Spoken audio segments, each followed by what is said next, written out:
Isang ngarag na buhok na naman po pala yung magpapaayos sa atin. At kung mapapansin nyo nga po pala sa hair status ni client is highlighted hair siya at the same time nangangarag or nangangarus na talaga. Ang gusto nga po palang ipagawa sa atin ni client is color plus miracle treatment. Kaya naman dito sa part na to ay nag-start na ako mag-apply ng hair colorant at ginamit ko nga po pala sa kanya is 8.16. Bali sa pag-apply nga po pala ng hair colorant, yung lower part ng hair ni client is ini-sprayan ko ng water para hindi mangarag or mangarus. Bali ang pag-apply ko nga po pala is half inch away from the scalp then hanggang bago magdulok po yung ina-applyan ko. Kumbaga hindi ko talaga sinasagad sa lower part ng hair ni client yung hair colorant dahil bleach hair or highlighted hair yung hair ni client kaya maaari itong mga rag or mga rus. Bali 1 hour ko nga palang binabad yung hair ni client then right after binanlawan ko na din at ito na din po kagad yung naging resulta ng hair ni client. At kung mapansin nyo sa hair color ni client is black yung hair niya kanina na may with highlights ngayon kahit papano blended na. At dito nga sa part na to ay mag-a-apply na nga po pala ako ng pamalakas na ginagamit namin which is ito po ang miracle treatment para solution po sa mga damage hair or dry hair or mga nangarag na buhok. Sa pagbababad nga po para lang miracle treatment kailangan na sa open space or open area po tayo. Bawal na bawal po siya gamitin sa indoor or sa mga closed door area. Binababad nga lang po pala si miracle treatment usually 30 minutes up to 1 hour then right after po nun ay magpuproceed na tayo kagad sa pag-blow dry. Miracle treatment nga po pala ay hindi na din po binabanlawang kaya right after po natin mababaran ay magpuproceed din tayo sa pag-blow dry. Then right after po natin ma-blow dry yung hair ni client ng 100%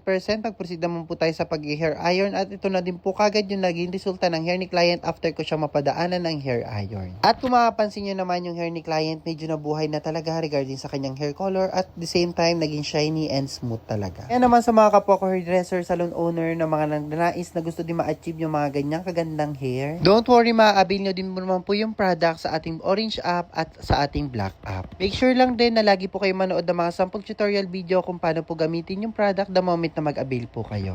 At sa mga nagtatanong nga po pala kung saan po yung location po namin, Banabas Street, Balon Anito, Mariveles, Bataan. At maaari nga din po pala kayo mag-chat or mag-PM sa aming mismong page the moment na gusto nyo po magpagawa sa amin. Yan nyo po makikita yung prices po ng services po namin at the same time yung exact location po namin. Make sure na mag-chat or mag-PM po muna kayo sa aming mismong page bago po kayo mag-direct sa aming mismong salon. Kaya naman kung may natutunan ka or na-inspired ka sa mga sample hair creation or hair transformation namin, huwag mo naman kaming kalimutan na i-follow and see you on my next vlog. Thank you so much for watching.